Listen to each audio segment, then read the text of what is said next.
벙어리 사가랴와 열린 입에 대한 말씀인데요. 즉 오늘 말씀은 사가랴에 대한 말씀이에요. 오늘 본문에 보면 사가랴는 어떤 사람이냐면 총 세 가지로 살펴볼 수가 있는데, 첫 번째는 그가 제사장이었다는 거예요. 실제로 8절 말씀에 보니까 누가복음 1장 8절에 보면 마침 사가랴가 그 반열의 차례대로 하나님 앞에서 제사장의 직무를 행할세. 당시 제사장은 하나님과 인간을 연결하는, 중재하는 역할을 하는 사람이 제사장인데요. 여기에서 반열의 차례대로 제사장 직무를 행했다라는 말은, 반열은 열, 줄, 순서를 말하는 거예요. 즉 제사장 무리가 24반열까지 있었다 그 말이에요. 보통 1반열이 900명에서 한 1000명 정도 되거든요. 그러니까 이 반열이 24개까지 있었다 그 말이에요. 그러니까 총 제사장 수는 24,000명이었단 말이죠. 오늘날로 말하면 당시 제사장은 목사라고 볼 수가 있기 때문에 오늘날 한국교회 목사는 약 5만 명 정도 되거든요. 시무 목사 같은 경우에. 그러니까 약 50%의 제사장이 당시에 제사장 무리였다는 거예요. 이 제사장들이 하는 일이 무엇입니까? 크게 두 가지 일인데, 즉 율법을 풀어서 가르치는 일들을 하고, 또한 성전 봉사를 했던 거예요. 즉 성전에서 불을 밝히고 불을 관리하며 성막을 관리하고 제사 업무를 담당하는 이러한 일들을 했던 것입니다. 그런데 재밌는 건 이 성전 봉사를 할 때 모두가 다 하는 게 아니라는 거예요. 24반절까지 있지 않습니까? 그러면 한 주씩 돌아가면서 하는 거예요. 그렇기 때문에 24반절이니까 1년에 한 2번 정도밖에 못 하는 거예요. 그런데 더 재밌는 건 이 1반열에 900명에서 1000명의 제사장이 있다고 했지 않았습니까? 그러면 이 인원이 다 또 성전 봉사를 하는 건 아니고, 9절에 보면 제사장의 전례를 따라 제비를 뽑아 주의 성전에 들어가 분향했다는 거예요. 제비 뽑는다는 것은 그 900명과 1000명 중에 할 사람을 제비를 뽑아 시켰다는 겁니다. 여러분, 이게 얼마나 비효율적입니까? 아니, 성전 봉사를 하려면 모두가 다 순서에 맞게 균등하게 딱 해야 되지 않습니까? 그런데 누구는 제비가 뽑히면 하고, 제비가 안 뽑히면 평생 안 할 수도 있는 거예요. 하나님 왜 이렇게 하시는 거죠? 그 이유는 다른 게 아니라 그 성전 봉사가 하나님이 원해서 하는 일이라는 걸 강조하기 위함이에요. 즉 네가 이 일을 할 때 내가 너를 찝었다, 내가 너를 선택했다, 네가 이 일을 하기를 원한다라는 그런 마음이 이 제비 뽑기 안에 담겨져 있다는 거예요. 그렇기 때문에 사가랴는 제사장의 전례를 따라서 제비에 뽑혀서 성전에서 분향했다는 것은 하나님이 사가랴를 더 특별하게 생각했다는 걸 보여주는 거예요. 이건 우리도 마찬가지거든요. 여러분, 우리는 다 같은 제사장이라고 했거든요. 목사만 제사장이 아니라 하나님을 믿는 순간 우리 모두는 다 제사장이 되는 거예요. 왜냐하면 예수님께서 죽으심으로 말미암아 인간과 하나님 사이에 막힌 장벽이 허물어지고 휘장은 찢어졌잖아요. 그렇기 때문에 우리는 모두가 다 제사장이 되어 언제든지 하나님 앞에 나가서 하나님께 예배할 수 있다는 거예요. 뿐만 아니라 우리는 얼마든지 하나님의 일을, 하나님의 뜻을 전하는 이 일들을 감당할 수가 있다는 거예요. 그렇기 때문에 우리가 하나님의 일을, 하나님의 뜻을 전하는 이 일을 가볍게만 보지 마시고, 마치 사가랴에게 지명하셔서 일을 맡긴 것처럼 우리 또한도 우리에게 주어진 일이 하나님이 선별하여 택해서 했었다는 것을 기억하면서 마음과 뜻을 다하여 예배하고 정성을 다하여 봉사하는 우리가 되어야 한다는 겁니다. 두 번째로 이 사가랴의 특징이 뭐냐면 사가랴는 의인이었다는 거예요. 실제로 5절 말씀해 보니까요, 누가복음 1장 5절 6절 말씀해 보면 유대왕 헤롯 때에 아비야 반절에 제사장 한 사람이 있었으니 이름은 사가라요 그의 아내는 아론의 자손이니 이름은 엘리사벳이라. 이 두 사람이 하나님 앞에 의인이니 주의 모든 계명과 규례대로 흠이 없이 행하더라. 즉 이 두 사람, 사가라에게 아내가 있었는데 엘리사벳이 있었거든요. 이 두 사람이 하나님 보실 때 의인이었다, 그렇게 말했던 거예요. 여러분, 이게 이상하지 않습니까? 성경에 보면 의인은 없다고 했어요. 로마서 말씀에 보면, 로마서 3장 10절에 보면 기록된 바 의인은 없나니 하나도 없으며, 로마서 3장 23절에 보면 모든 사람이 죄를 범하였으며 하나님의 영광에 이르지 못하더니, 의인은 없다는 거, 하나도 없다는 거예요. 아니, 왜 의인은 없다고 했는데 왜 이 두 사람은 의인이라고 하는 걸까요? 성경에도 보면 이 두 사람만 아니라 노아도 의인이라고 했고, 백부장도 의인이라고 했고, 고넬료도 욥도 의인이라고 했거든요. 아니, 의인이 없다고 했는데 왜 이들은 의인이라고 하는 걸까요? 그 이유는 다른 게 아니라 하나님이 생각하시는 이 의인과 인간이 생각하는 이 의인이 다르기 때문에 그런 거예요. 무슨 말이냐면, 여러분, 하나님이 생각하는 의인은요, 두 가지 개념이 있는데, 첫 번째는 절대적 의예요. 즉 하나님의 기준에 봤을 때는 인간은 본질상 진노의 자녀이기 때문에 절대 의로워질 수 없다는 거예요. 이 세상 어떤 인간도 마찬가지예요. 이 땅에서 아무리 선한 일을 많이 하고 아무리 착하게 산다 하더라도 하나님이 생각하는 그 절대적 의까지는 갈 수 없다는 거예요. 하지만 세상의 기준은 어떻습니까? 세상은 뭔가 선행을 하면 의인이라고 하지 않습니까? 실제로 신문기사에 보면요, 어떤 사람이 등반을 하다가 갑자기 폭우가 쏟아진 거예요. 그러니까 계곡물이 불어가지고 물이 막 쏟아져 나오는데, 거기에 차 한 대가 주차 있었는데 거기 6명이 타고 있었거든요. 그런데 막 폭우가 내려와가지고 차가 고립이 돼가지고 침수되고 있었던 거예요. 그런데 어떤 한 사람이 그거를 보고 막 헤엄쳐 가가지고는 그 차 안에 있는 4명을 건져내 살린 거예요. 그러니까 신문기사에 의인 누가 4명을 구조하다, 이렇게 기사가 나온 거예요. 즉 사람들은 뭔가 선행을 하면 의인이다, 이렇게 생각한다는 거예요. 하지만 하나님이 생각하는 의인은 그게 아니라는 거예요.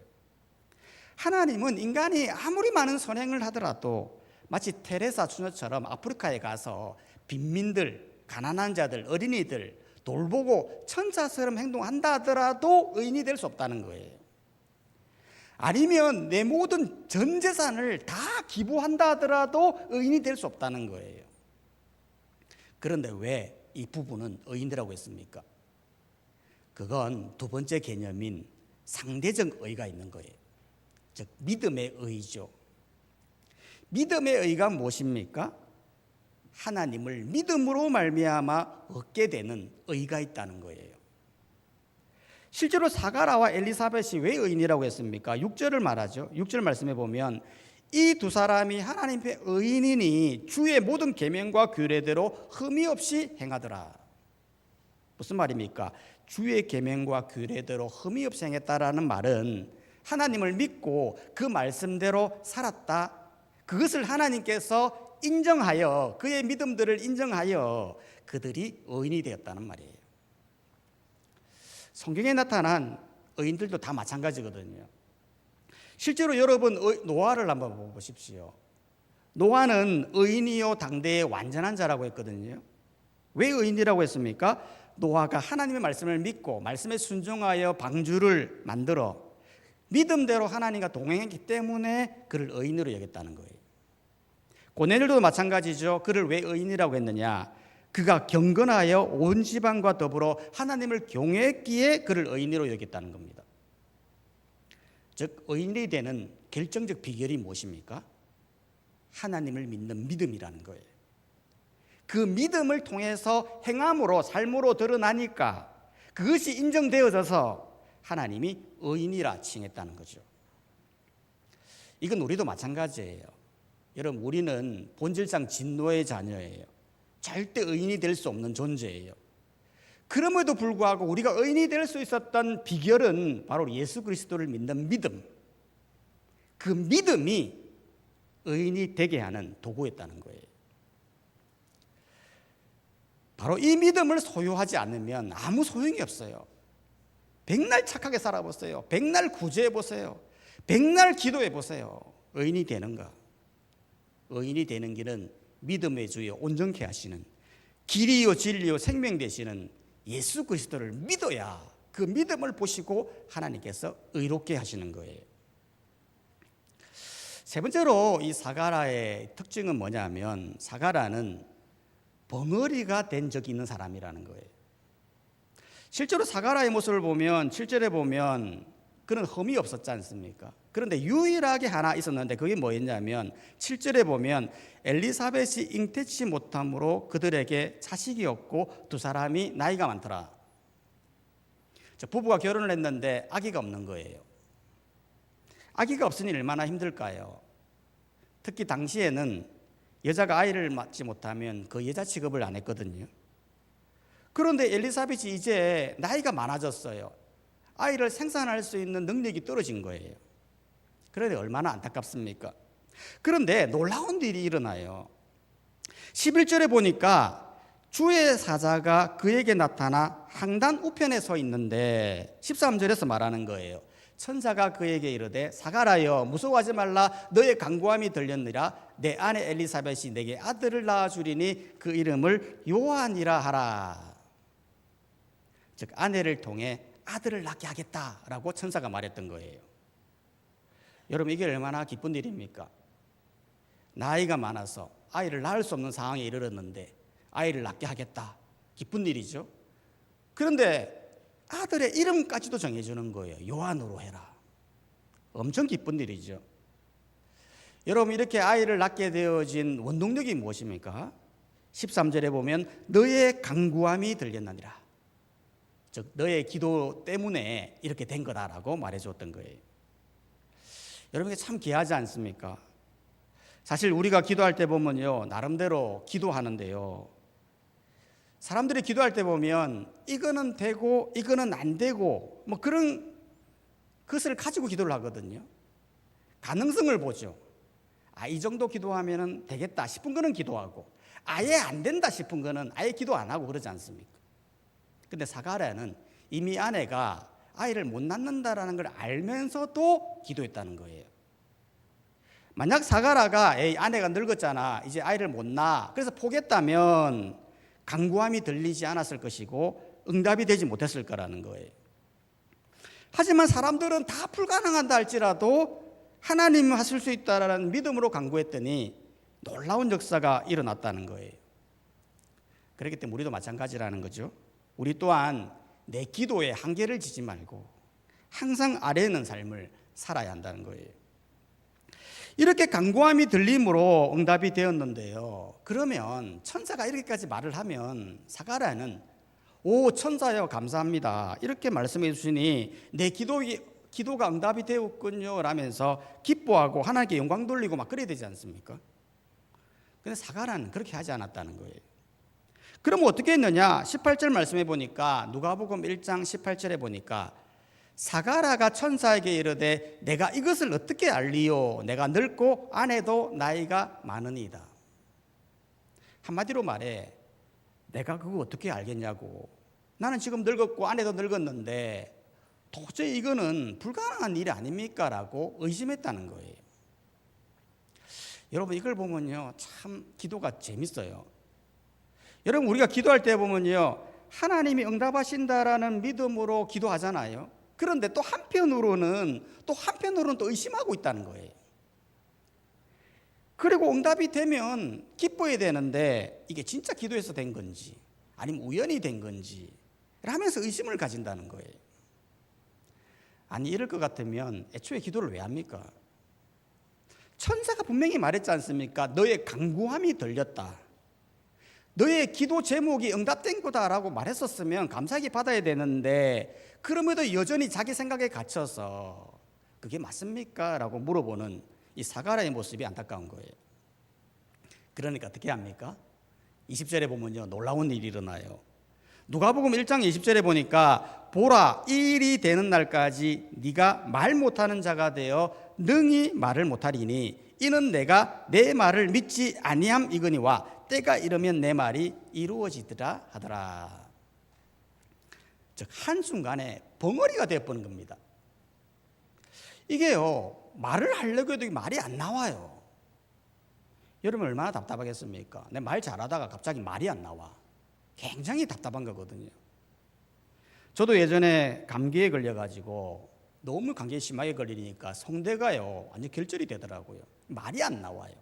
말하려면 기침이 나와서 말이 안 나와. 그래서 신방 가서 설교를 해야 되는데 말이 안 나오는 거예요. 너무 미안하고 답답하고 막 미치겠더라고요. 부부 싸움 할 때도 보면 그렇지 않습니까? 부부가 막 싸움을 하다 보면 화가 나면요, 저 사람하고 내 말을 하나 봐라. 말 안 하잖아요. 말 안 하고 있는데 또 와서 또 막 물어봐요. 또 막 그러면 말 안 한다. 절대 말 안 한다. 하다가 계속 물어보면 또 어쩔 수 없이 또 말하고 또 화해하고 막 이러지 않습니까? 말을 하지 않는다고 하는 것 굉장히 불편한 건데, 그러면 하나님께서 왜 사가라를 벙어리 되게 하셨냐는 거예요. 왜 하필 벙어리냐는 거예요. 사실 사가라의 이런 믿음 없음을 꾸짖어도 되잖아요. 벌을 내려도 되잖아요. 아니면 아예 아기 낳는 거 취소시켜도 되잖아요. 근데 왜 하필 입을 닫게 하는 걸까요? 그렇게 하시는 이유는 총 두 가지 이유가 있는데, 첫 번째는 믿음 없는 기도를 할 바에는 차라리 벙어리가 낫다는 거예요. 실제로 사가라는 기도했지만 그 기도가 응답된다는 믿음으로 한 건 아니었거든요. 그런데 왜 기도했습니까? 의뢰하는 거니까, 남들도 하는 거니까, 혹시라도 될 수는 있으니까. 한편으로는 의심을 품으면서 이런 믿음 없는 기도를 하고 있더라는 거예요. 그러니 하나님 보실 때 차라리 네 입을 닫아라, 너 기도 안 해도 된다, 벙어리가 되어봐라 라는 의미가 담겨져 있다는 거예요. 뿐만 아니라 이 입을 닫게 되면 어떤 현상이 일어나게 될까요? 우리가 입을 닫게 되면요, 어떤 현상이 일어나게 되느냐 하면 자기 성찰이 들어가요. 실제로 사울이 그랬지 않습니까? 사울이 다메섹 도상에서 예수님을 만났는데 그 예수님으로부터 나오는 그 엄청난 빛을 보았을 때 눈이요 보이지 않게 되었어요. 눈이 실명된 건 아닌데 눈에 비늘고 같은 것이 덮여 있어가지고 눈을 뜰 수가 없었어요. 여러분 갑자기 보다가 보지 못하면 얼마나 고통스러울까요? 그런데 눈이 감긴 채로 사울은 어떻게 되었냐면 자기 내면에 깊은 성찰로 들어갔어요.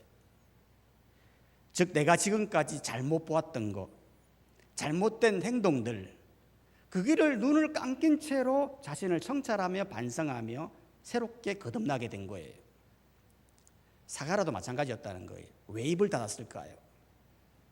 내 입이 닫히면서 내 깊은 내면의 성찰로 들어가는 거예요. 내가 지금까지 이 입을 가지고 얼마나 믿음 없는 소리를 했는가? 내가 지금까지 이 입을 가지고 얼마나 많은 사람들에게 상처를 주었는가? 내가 이 말 한마디가 얼마나 소중하다라는 것을 닫힌 채로 성찰에 들어간 거예요. 우리도 그렇지 않습니까? 여러분 우리는요 이 입을 가지고 너무나 말을 많이 하거든요. 말은 소통하는데 반드시 필요하고 중요한 거예요. 그런데 이 말이라는 게 내 기분 따라 막 움직이잖아요. 기도도 보면 말을 많이 해야 하나님 들으신 줄 알고 중언부언하면서 쓸데없는 말들을 막 나열하거든요. 그렇기 때문에 하나님은 그렇게 말할 바에는 차라리 입을 닫아라 라는 의미로 벙어리가 되게 하셨다는 거예요.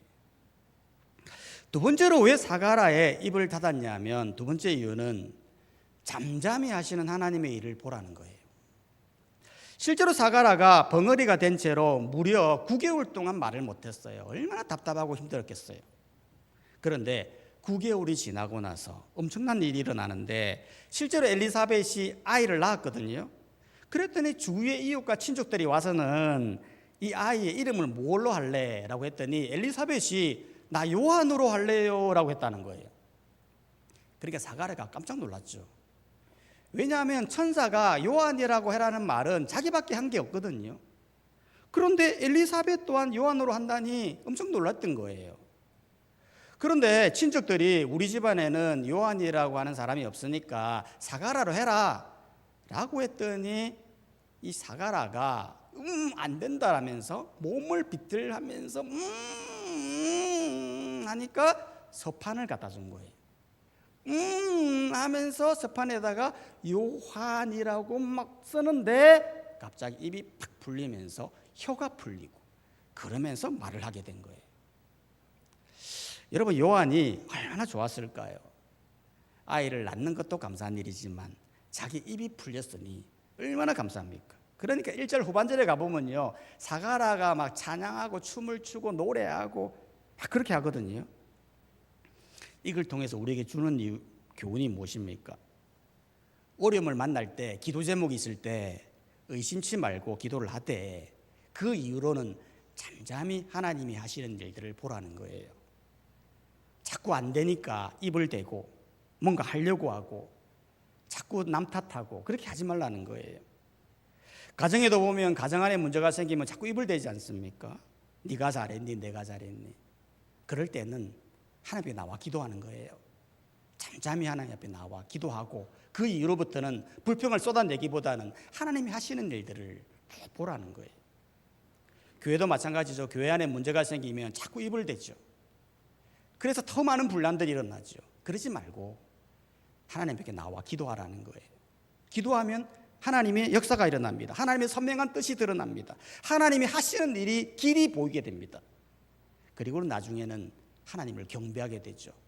모든 것이 다 화평하고 모든 것이 하나님께 영광받는 삶으로 나아간다는 거예요.